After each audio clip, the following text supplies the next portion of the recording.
Imagine a regular night in a Scottish city. The sun's just setting, people are hurrying home, and everything feels normal. One guy, just an ordinary fellow with a family and a job, is about to get a taxi. But this isn't just any cab ride. This ride will change his life forever and leave everyone in shock. As the streetlights come on, a mysterious figure steps out and flags down a taxi. It's a normal scene, something you see every day. But this time it's the start of a chilling story that will leave you guessing. What happens next is shocking and brutal. A life is cut short, a family is left heartbroken, and the killer just disappears. This mystery is so confusing that even the best detectives are stumped.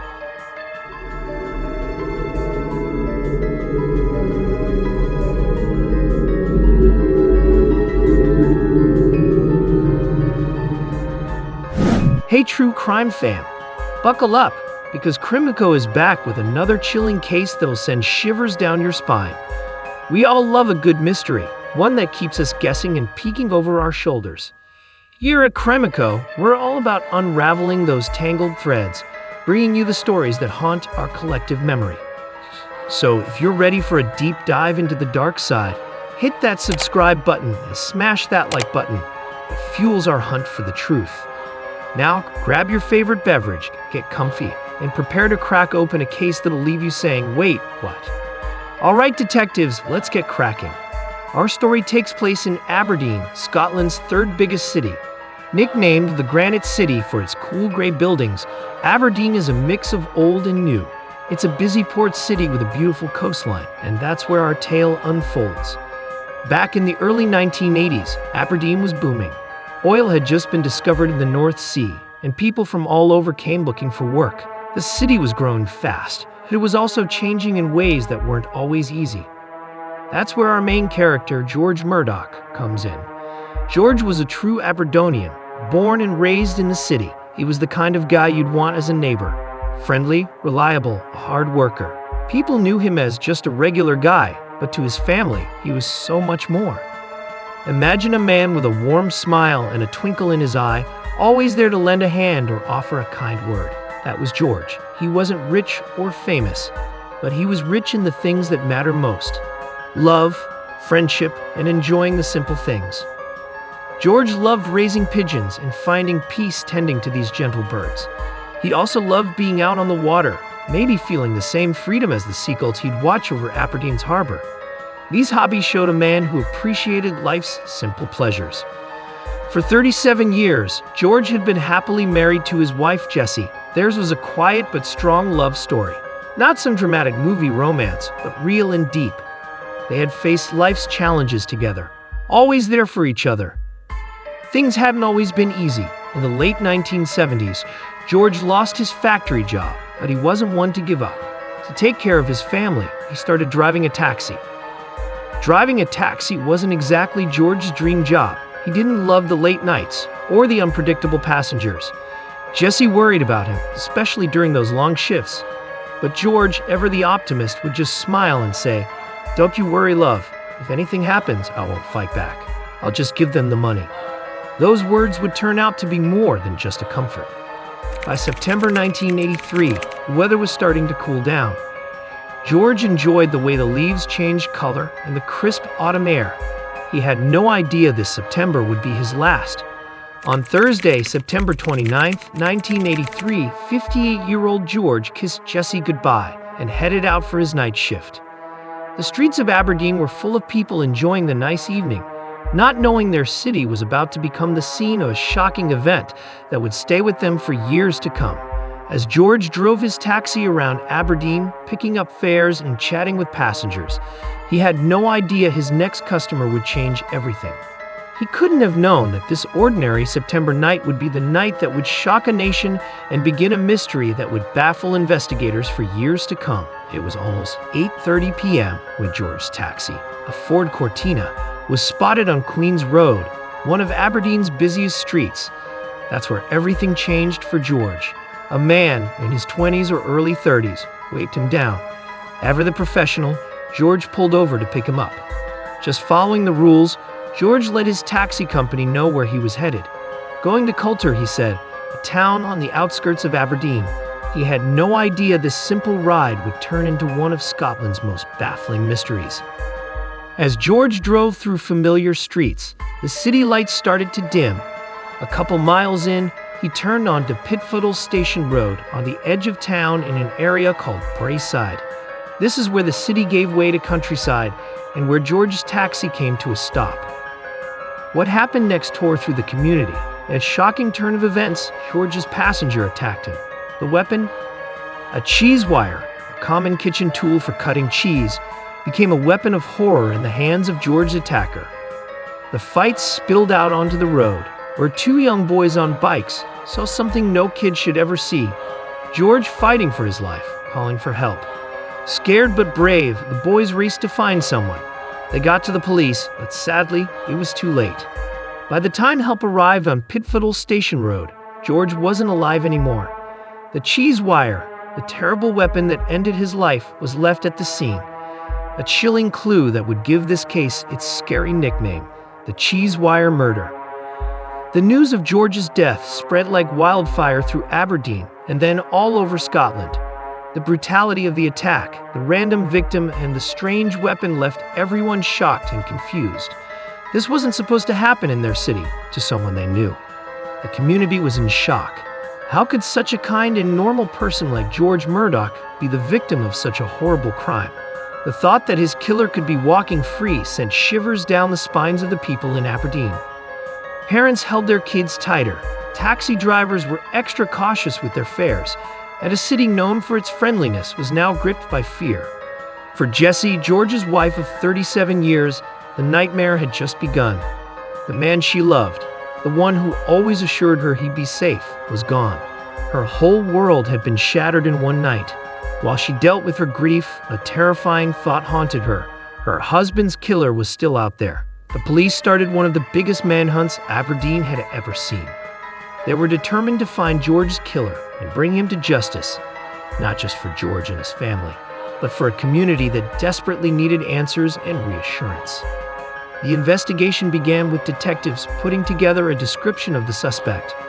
They were looking for a man between 20 and 30 years old, around 5'7", thin, with short dark hair. They believed he was wearing dark clothes on the night of the attack, clothes that might have blood on them from the struggle. Since the killer brought a cheese wire, investigators thought this might have been planned. It wasn't a random robbery or crime of passion. Someone went out that night meaning to hurt someone. But why George? Why target a hard-working taxi driver who, by his own admission, wouldn't even fight back against a robber? These were the questions that haunted the investigators and the community as they tried to understand this shocking event. The police threw everything they had at the case. They visited a hopping 10,000 homes and talked to 8,000 people. It showed just how much they wanted to find George's killer and give his family and the whole city some peace. The investigation focused on Queen's Road, where George picked up his last fare. They asked anyone who was there between 8:15 and 8:45 p.m. that night to come forward. Even a tiny detail could be the key to cracking the case.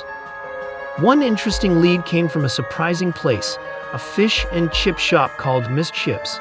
Someone who worked there remembered a guy coming in right around the time George died.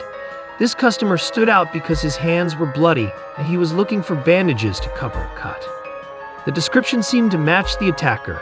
Dark clothes, dark hair, early 20s. The guy even had scratches and a black eye, like he'd been in a fight. But despite this promising clue, the bloody customer vanished without a trace, adding another layer of mystery to the case. The investigation was tough because Aberdeen was a city in flux back then. The oil boom brought in a lot of temporary workers from all over. This meant there were tons of potential suspects, making it even harder for the detectives. Another thing that puzzled them was the motive. George's wallet and the night's fares were missing, but it wasn't much money, only between £21 and £35. It seemed strange to be so violent for such a small amount. This made detectives wonder if robbery was even the real reason for the attack. As weeks turned into months, the case remained unsolved. Fear turned into frustration and sadness for the community. George's wife, Jessie, was trapped in a horrible nightmare. She constantly worried that the person who took her husband could come back for her. Sadly, Jessie never got over the trauma. Her health declined, and she passed away in 2004, still not knowing who took her beloved George. The case took another victim, but in a different way. Years passed, but the cheese wire murder, as it came to be known, wouldn't be forgotten. It stuck in people's minds, a haunting reminder of a terrible event. The case was featured in shows and documentaries over the years, keeping it in the public eye. But unlike other cases that were eventually solved, George remained open. It was a constant reminder that justice hadn't been served. The police never gave up, though. They kept revisiting evidence and following any new leads that came up. They knew someone out there had the key to solving this decades-old mystery. In 2022, almost 40 years after George's death, there was a renewed push for information. George's family even offered a big reward, £20,000, for any information that could lead to an arrest. It showed how much this case still mattered to them, and their unwavering desire for justice. The case was even featured on a crime show, leading to new leads and dozens of people coming forward with information. The show said the case struck a chord, highlighting how this unsolved mystery from decades ago still resonated with people. George's nephew made an emotional plea saying, "Closure is like gold dust for a family. Even after 38 years we care. We always have and always will." His words showed the deep pain this case caused George's loved ones. The investigation continued, with each new lead offering a glimmer of hope. In 2022, police were looking for a specific person, a man seen in a bar in 2015, described as short and stocky, in his 60s or 70s, wearing an Iron Maiden shirt. They believed he might have information that could help solve the case. The lead detective stressed the importance of public help, saying it was vital to finally bring closure to George's family. In September 2023, 40 years after George's death, a massive breakthrough emerged. Police announced they found what they believed was the DNA profile of the attacker. This was the biggest lead yet, giving hope to both investigators and George's family. With this new clue, the police made a unique plea. They weren't just looking for names anymore. They wanted to hear from anyone who might be related to the killer. Maybe a son or daughter who always suspected their dad had something to do with it. A simple DNA test could clear their name and finally bring peace to George's family. This showed how much science had advanced since 1983.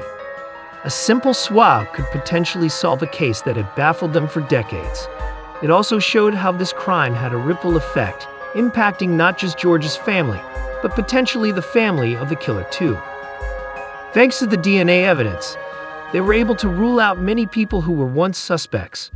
With each person eliminated, they got closer to the truth. To encourage people to come forward, the reward for information leading to an arrest was upped to a whopping £50,000. This showed their ongoing commitment to finding justice for George and closure for his family. The case of Geoge Murdoch stayed in the spotlight. News channels like STV ran features even after 35 years, reminding everyone that the search for answers wasn't over. The cheese wire murder became more than just an unsolved case.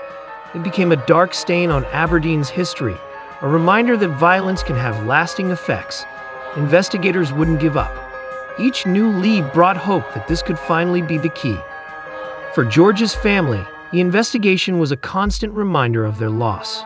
While they craved closure, the updates meant George wasn't forgotten. His story was still being told. For the people of Aberdeen, especially those who lived through that night, the case was a chilling memory of when their city lost its innocence. It was a harsh reminder that bad things could happen even in their close-knit community. But amidst the sadness, there was hope. Hope that with new technology, determined investigators, and the enduring memory of a good man taken too soon, justice would finally prevail. The Geoge Murdoch case is a story that stayed with people for a long time. George wasn't famous, just a regular guy with a loving wife, relaxing hobbies, and a job to pay the bills. He could have been any of us. That's why his story hits so hard. It shows how life can be unpredictable and precious. The pain for George's family is unimaginable. Every update is a mix of hope and sadness, a reminder of unanswered questions that have stretched on over 40 years. They've carried a heavy weight for a very long time. For the people of Aberdeen, that night was a turning point. It shattered their sense of safety, but it also brought them together. They wanted justice for George and to support his family. There's still hope that this will be solved one day, especially with the DNA breakthrough. Even if it is, the pain George's family feels won't disappear. This story is more than just a crime.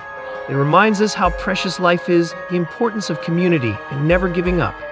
It teaches us to look out for each other, speak up if we know something, and hold on to hope. To George's family, the investigators, and the community, your dedication is amazing. You inspire others facing similar challenges. And to George, your life was cut short, but your story keeps inspiring people. You're not forgotten, and the fight for justice continues. The cheese wire murder has taught us valuable lessons. Let's cherish each day, watch out for each other, and never give up, no matter how difficult things seem. In the end, it's our compassion, strength, and hope that define who we are. All right, guys, before you dash off into the night, don't forget to hit that like button. It lets us know you're digging the content, and that keeps the creepy cases coming your way. While you're at it, smash that subscribe button and ring that notification bell. You don't want to miss our next dive into the mysterious unknown. Thanks for joining us on this journey, and we'll see you on the flip side for another mind-blowing case. Until then, stay curious.